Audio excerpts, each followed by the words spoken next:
ఒక మహానుభావుడు ధ్యానంలో చిత్రీకరించిన రూపమే దేవుడిగా ప్రత్యక్షమైతే, గంధపు గీతల్లో గీసిన హనుమంతుడు నిజరూపం ధరించి వెళ్ళిపోతే, ఆ శక్తిని ఒక యంత్రంలో బంధించగలిగిన సాధన ఏంటి? కలలో ఇచ్చిన ఆదేశం మేల్కొన్న తర్వాత సాక్షాత్కారమైతే, విజయనగర సామ్రాజ్య కాలంలో వెలిసిన ఈ నెట్టికంటి ఆంజనేయుడి కథ ఏంటి? ఈ ప్రశ్నలకు సమాధానంగా సాగే అనగనగాలోని నేటి కథనమే ధ్యానంలో దర్శనమైన దైవం, వేప చెట్టు కింద వెలిసిన వైనం.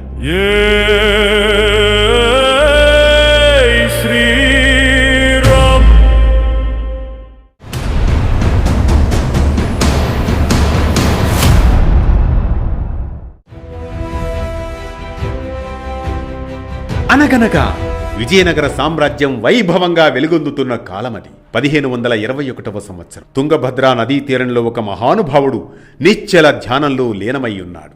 ఆయన శ్రీ వ్యాసరాయలు. వేదాంత జ్ఞానానికి, భక్తికి ప్రతీక. ఆ సమయంలో వ్యాసరాయల మనసులో ధ్యానం ఇదే: శ్రీరామదూత హనుమ, నీ స్మరణే నా శ్వాస, నీ రూపమే నా ధ్యానం. ప్రతిరోజు వ్యాసరాయలు తాను ధరించిన గంధంతో ఎదురుగా ఉన్న ఒక రాయిపై ఆంజనేయ స్వామి రూపాన్ని చిత్రీకరించేవారు. ఆశ్చర్యమేంటంటే, ఆ రూపం పూర్తయ్యేలోపు హనుమంతుడు నిజరూపం ధరించి అక్కడ నుంచి అంతర్ధానమయ్యేవాడు. ఇది సామాన్య శక్తి కాదు, ఇది అపారమైన దైవ బలం. ఈ శక్తి లోక హితార్థం ఒకచోట స్థిరపడాలి. అప్పుడు వ్యాసరాయలు శ్రీ ఆంజనేయ స్వామి 12 నామాల బీజాక్షరాలతో ఒక మహామంత్రాన్ని నిర్మిస్తారు. ఆ యంత్రంలో స్వామి నిజరూపాన్ని చిత్రీకరించారు. అప్పటి నుంచి ఆంజనేయ స్వామి ఆ యంత్రంలోనే నిలిచిపోయారని పురాణ కథనం. కొంతకాలానంతరం వ్యాసరాయలు కర్నూలు జిల్లాలోని చిప్పగిరి మండలంలో ఉన్న శ్రీ భోగేశ్వరి స్వామి ఆలయంలో విశ్రాంతి తీసుకుంటూ ఉంటారు. అదే రాత్రి ఒక దివ్య స్వప్నం.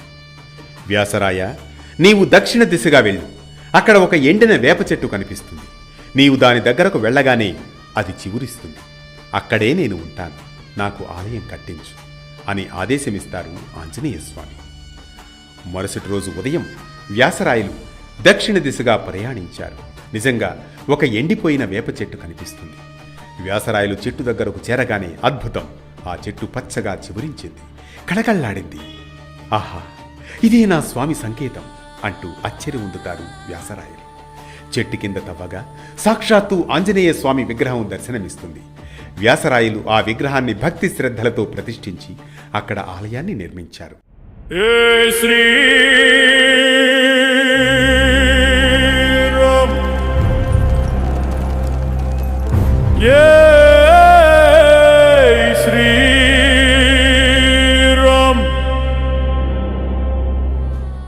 అదే అనంతపురం జిల్లా గుంతకల్లు పట్టణానికి సుమారు 5 కిలోమీటర్ల దూరంలోని ప్రసిద్ధ క్షేత్రం. ఇక్కడ ఆంజనేయ స్వామి నెట్టికంటి ఆంజనేయ స్వామిగా విరాజిల్లుతున్నారు. నెట్టికంటి అంటే నేరుగా చూసే కన్ను కలిగిన వాడని అర్థం. ఈ ఆలయంలో స్వామివారి కుడివైపు భాగమే దర్శనమివ్వడంతో కుడి కన్ను స్పష్టంగా కనిపించదు. అయితే ఆ కన్ను నేరుగా మన వైపు చూస్తున్నట్లుగా అనిపించడం వల్ల ప్రతి భక్తుడికి స్వామి తననే చూస్తున్నాడన్న భావన కలుగుతుంది.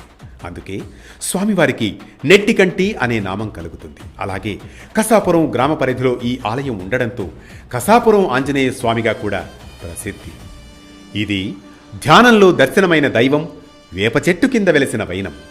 ఈ కథనం మనకిచ్చే సామాజిక సందేశం ఒక్కటే: నిజమైన భక్తి, నిరంతర సాధన ఉంటే దైవం రూపం దాలుస్తుందని. ఎండిపోయిన వేప చెట్టును చివురింపజేసింది కేవలం అద్భుతం కాదు, అది విశ్వాసానికి వచ్చిన ఫలితం.